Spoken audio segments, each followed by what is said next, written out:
आसंतु जानिबा कली जुगर 5टी सत्य जहाँ भगवान श्रीकृष्ण कहिथिले पांडवंकु।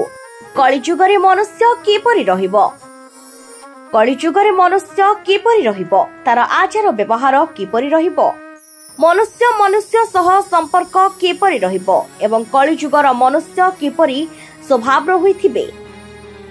ए विषय पंचु पांडव दिने भगवान कृष्ण को पचारिले। ए विषय उत्तर देवा पाई कृष्ण समस्त पांडवों को वन को पठाई कहिले, बनरे जहा देखिबो मते आसी कहिबो। समस्ते बनरु फेरिबा परे जणे जणे कृष्ण को एपरि कहंती। युधिष्ठिर बनरे गोटिए हाथी को देखिले जहार 2टी सुंढ थिला। कृष्ण कहिले कलिजुगर मनुष्य एही परि हेबे, अर्थात मनुष्य हृदय रे गोटिए कथा और तुंडरे आउ गोटिए कथा कहिबो। मनुष्य केबे हेले निस्वार्थ भावरे अन्य मनुष्य सहित संपर्क रखिबो नाही। सब बेले मनुष्य कहिबो गोटिए कथा आउ कार्य रे कला बेल को करिबो आउ गोटिए कथा। भीम बनरे देखिले गोटिए बाछुरी को तार मां ताकू बहुत स्नेह करुछि। एते स्नेह करुछि जे तार चिररु क्षीर बदल रे रक्त बाहरुछि। अर्थात कली जुगरे मनुष्य एपरि करिबो। पिता माता माने संतान मानंकु एते स्नेह करिबे जे संतान मानंकर विकास सेवा को से माने देबेनी। परिवार भितरे शिशुटी रही केबे हेले उन्नति करि परिबो नाही। अन्यर संतान सन्यासी हेले तार आशीर्वाद नेबाकू जीव, किंतु निज संतान सन्यासी हेले मन दुख करिबो। कली जुगरे पुओ स्त्री रो, कन्या तार स्वामी रो ओ शरीर मृत्युर अमानत होई रहिबो।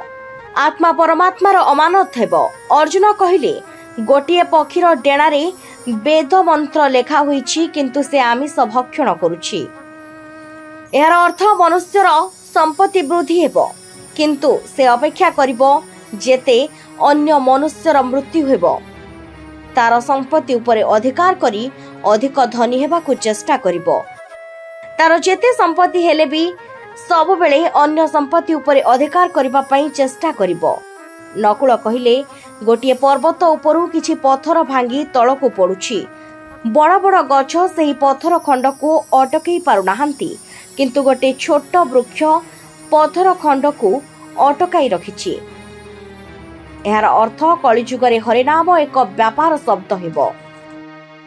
एहार अर्थ कलिजुगरे हरिनाम एक व्यापक शब्द हेबो। मनुष्य जेते शक्तिशाली हेले भी तार अवक्षय को केही अटकाई पारिबे नाही, किंतु हरिनाम उच्चारण करिबा द्वारा तार पतनरु रक्षा पाई पारिबो ओ जीवन उद्धार होई जिवो। सहदेव कहिले से बनरे गोटिए गभीर शुष्क कूଅ देखिले। अर्थात कलिजुगरे मनुष्य विलास व्यासन रे बहुत अर्थ खर्च करिबो, किंतु गोटिए गरीब लोकंकु सहाय्य करिबो नाही। एहा थिला कलिजुगर 5टी सत्य।